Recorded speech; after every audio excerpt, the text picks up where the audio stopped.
তুমি স্কুলে পড়ো কিংবা কলেজে কিংবা তুমি কম্পিটিটিভ এক্সামের প্রিপারেশন নিচ্ছ, সিজিএল নাকি ডাব্লিউবিসিএস নাকি ইউপিএসসি, যাই হোক আসল কথায় আসি।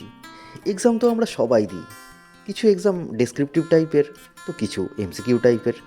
কিন্তু সমস্যা হয় একটাই, এক্সামের ঠিক আগের মুহূর্তে আমরা সবটাই ভুলে যাই। আর পুরো বই এটা কখনোই রিভাইজ দেওয়াটা সম্ভব হয়ে ওঠে না। তো এইখানেই আমাদের প্রবলেমটা হয়ে যায় এবং সমস্ত কিছু ঘেঁটে এক্সামের আগে একদম নাজেহাল অবস্থা।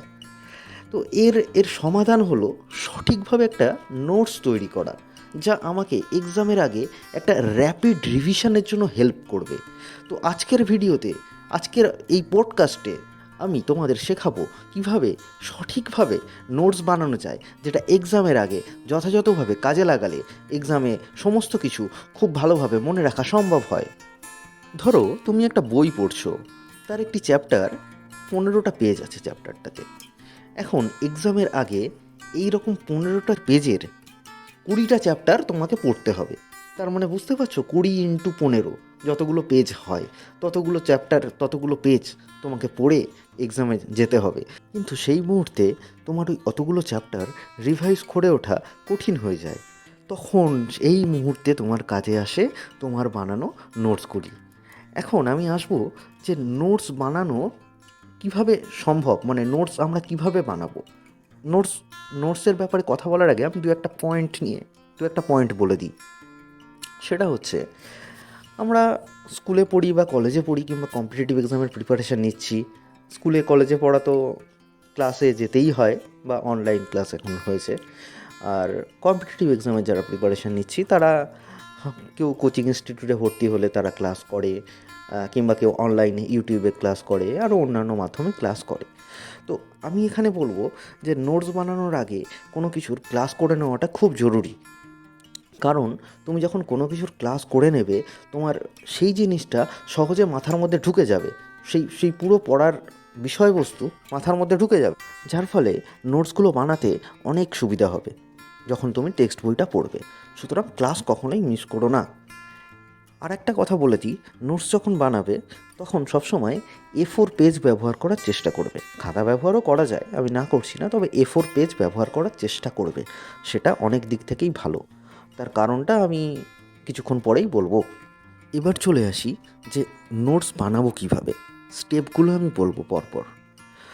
কোনো একটা নোটস আমি যখন বানাবো, বা আমার মাইন্ড ম্যাপ হিসাবে নোটসটাকে আমি কোনো একটা পেজের মধ্যে নথিবদ্ধ করব, তার আগে আমার কি কি করা উচিত। ফার্স্ট স্টেপ, যে ওই পার্টিকুলার চ্যাপ্টারটাকে আমাকে 1 থেকে 2 বার গল্পের মতো রিডিং দিতে হবে। জাস্ট গল্প, আমি এটা মুখস্থ করছি না, আমি জাস্ট গল্পের মতো রিডিং দিচ্ছি। তো গল্পের মতো রিডিং দেওয়ার ফলে কি হবে, যে টোটাল বিষয়ের যে সারাংশ ব্যাপারটা আমার মাথার মধ্যে গেঁথে যাবে যখন আমি সেটা গল্পের মতো করে পড়ব।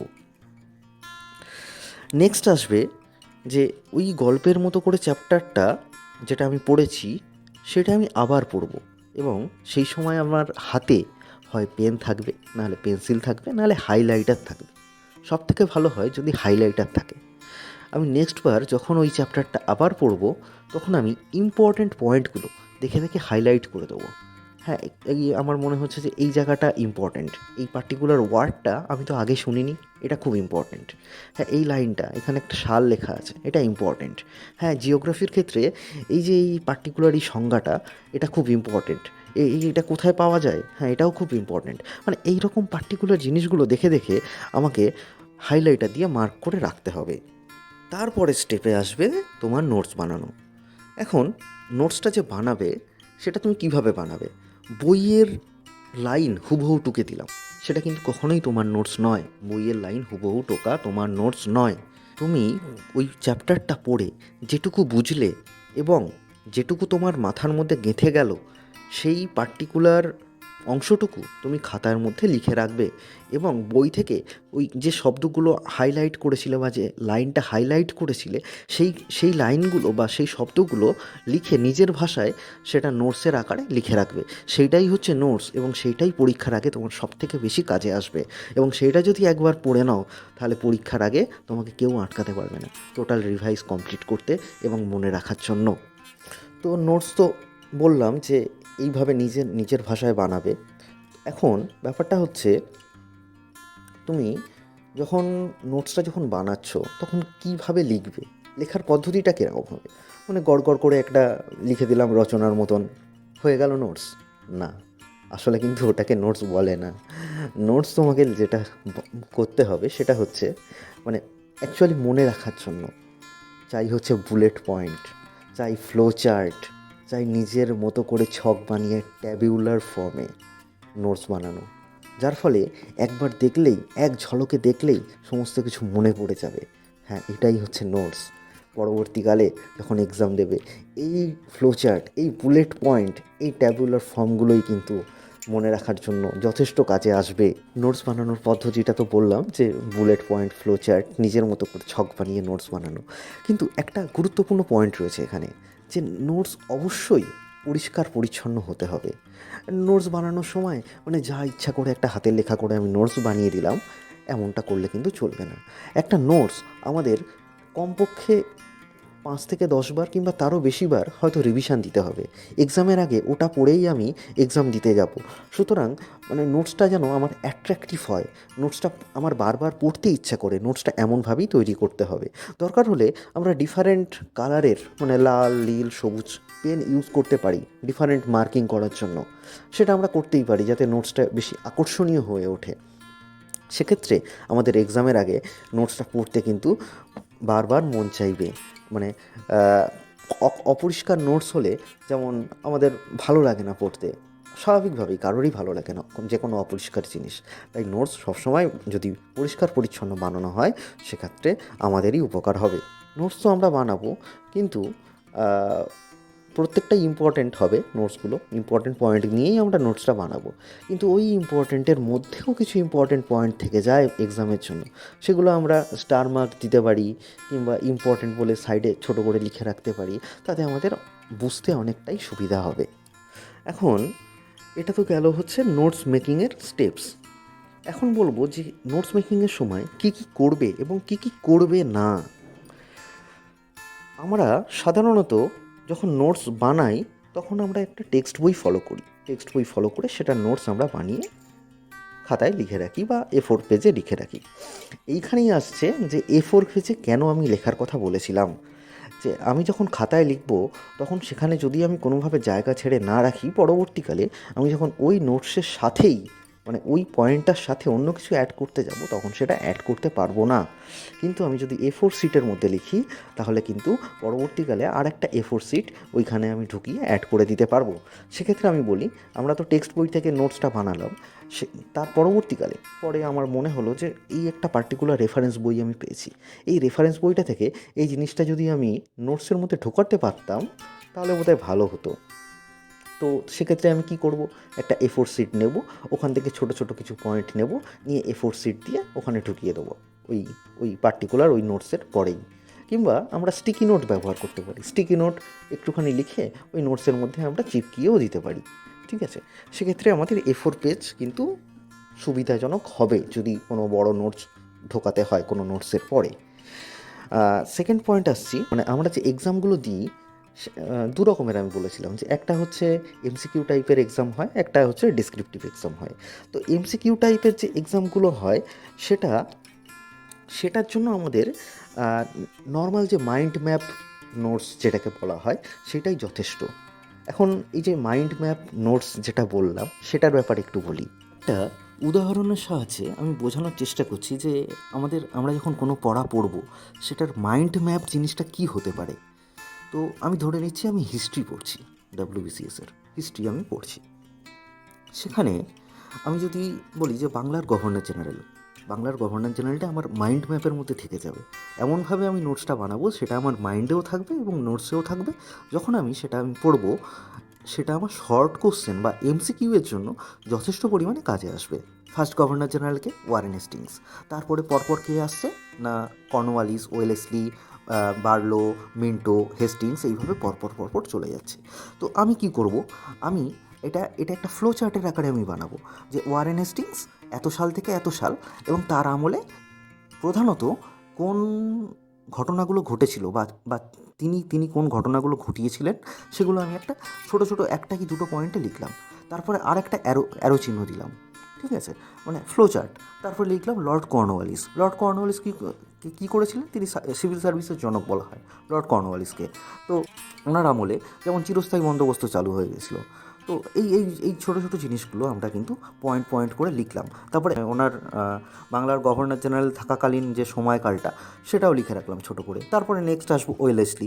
ঠিক এইরকম পরপর ফ্লো চার্টের আকারে, মানে পরপর একদম একদম লাস্টে গিয়ে যখন লর্ড মাউন্ট ব্যাটেনের জায়গায় পৌঁছাবে তখন কিন্তু আমাদের এই ফ্লো চার্টটা বন্ধ হবে বা শেষ হবে ফ্লো চার্টটা, ঠিক আছে।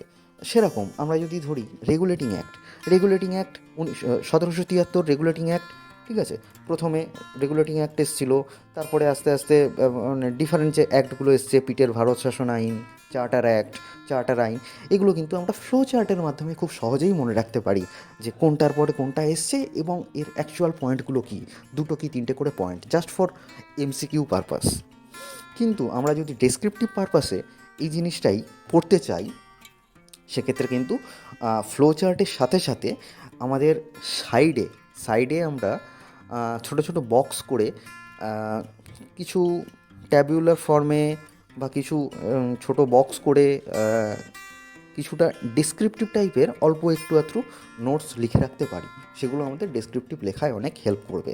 তাছাড়া ডেসক্রিপটিভের জন্য নোটস আলাদাভাবেও লেখা যেতে পারে, সেটা ডেসক্রিপটিভ ওয়েতেই হবে কিন্তু ডেসক্রিপটিভের নোটসগুলো। সেক্ষেত্রে কী হবে, লেখার প্র্যাকটিসটাও হবে এবং মনেও থাকবে এক্সামের আগে। সেটা সেই আমি যে প্যাটার্নে আমি নোটস বানানোটা প্র্যাকটিস করব, ধরে নিচ্ছি আমি একটা ডেসক্রিপটিভের নোটস আমি বানাচ্ছি। ডেসক্রিপটিভ নোটস সাধারণত কীভাবে বানানো হয় একটু ছোটো করে বলে দিই। প্রথমে আমরা ইন্ট্রোডাকশান দিচ্ছি, তারপরে তার বডি দিচ্ছি, মানে মেইন বডিতে কী থাকছে, সেই বডিতে আমি নানা রকম ট্যাবুলার ফর্ম এটা সেটা আমি দিতে পারি। তারপরে লাস্টে আসছে একটা মানে উপসংহার, কনক্লুশন দিচ্ছি। এবার মানে এই রকম ফর্মে একটা ডেসক্রিপটিভ নোটস কিন্তু আমরা বানাতে পারি।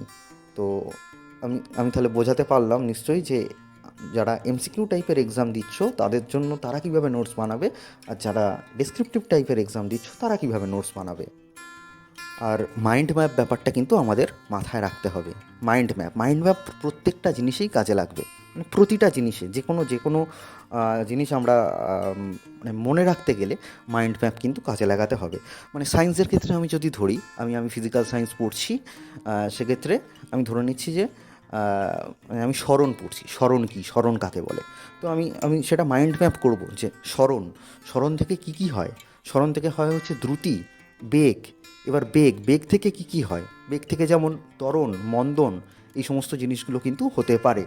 তো এইগুলো কিন্তু পরপর ফ্লো চার্টের মাধ্যমে আমরা সাজিয়ে সেটার সিজিএস একক, এসআই একক কী, সেটার মাত্রা কী, মানে লিখে রাখলাম ছোট ছোট করে পয়েন্ট করে একটা ফ্লো চার্টের মাধ্যমে বা সাজিয়ে ছক করে যেরকম করা হয়।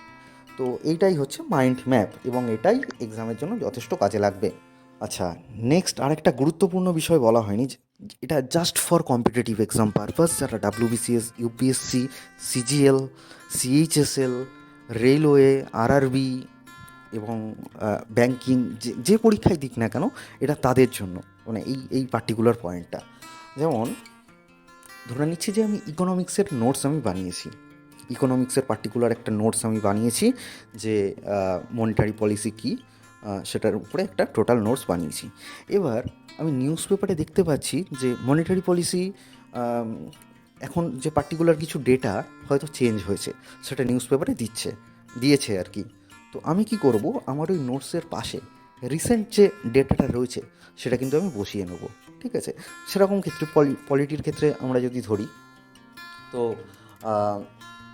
পলিটিতে যে আর্টিকেলগুলো রয়েছে, আর্টিকেল আমরা নোটস হিসাবে কিছু ইম্পর্ট্যান্ট আর্টিকেল লিখে রাখলাম।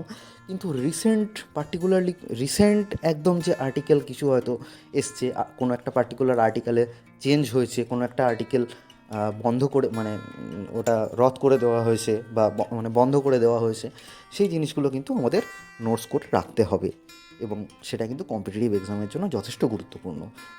এটা সাধারণত ইতিহাস, ভূগোল, science and technology, economy, polity, international relations, সমস্ত ক্ষেত্রেই কিন্তু এই নিউজ পেপারের যে রিসেন্ট নিউজ, সেটা কিন্তু যথেষ্ট কাজে লাগবে। আর আরেকটা খুব গুরুত্বপূর্ণ বিষয় এবং লাস্ট বিষয়, এটাই আমি বলবো যে অন্য কারোর নোটস কখনো কপি করবে না। কারণ অন্য কেউ যখন নোটস বানায়, সে তার মতো মাইন্ড ম্যাপ তৈরি করে, ঠিক আছে? মানে আমি ধরে নিচ্ছি আমি একজন অ্যাসপিরেন্ট, অন্য আরেকজন অ্যাসপিরেন্ট রয়েছে। তো সে হয়তো তার মাইন্ড ম্যাপটা আলাদা রকম, এবং আমার মাইন্ড ম্যাপটা হয়তো আলাদা রকম হতে পারে, যেটা যেটা আমার মুখস্থ করতে বা আমার রিভিশন দিতে যথেষ্ট পরিমাণে হেল্প করে। যে মাইন্ড ম্যাপটা, সেটা কিন্তু তার হয়তো অন্য রকম। তো আমি যদি তারটা ফলো করি, আমার কিন্তু সেক্ষেত্রে প্রবলেম হলেও হতে পারে। তাই নিজের নোটস সবসময় নিজে বানাবে, নিজে মুখস্থ করবে, নিজে এক্সাম দেবে। আজকে নোটস মেকিংয়ের টিপস এই পর্যন্তই। আমার পরবর্তী পডকাস্টের যে পার্টগুলো আসবে, তাতে ডিফারেন্ট সাবজেক্ট ওয়াইজ নোটস কীভাবে বানানো যায় সেটা আমি ডেসক্রাইব করব অবশ্যই। আজকের মতো এই পর্যন্তই। ধন্যবাদ।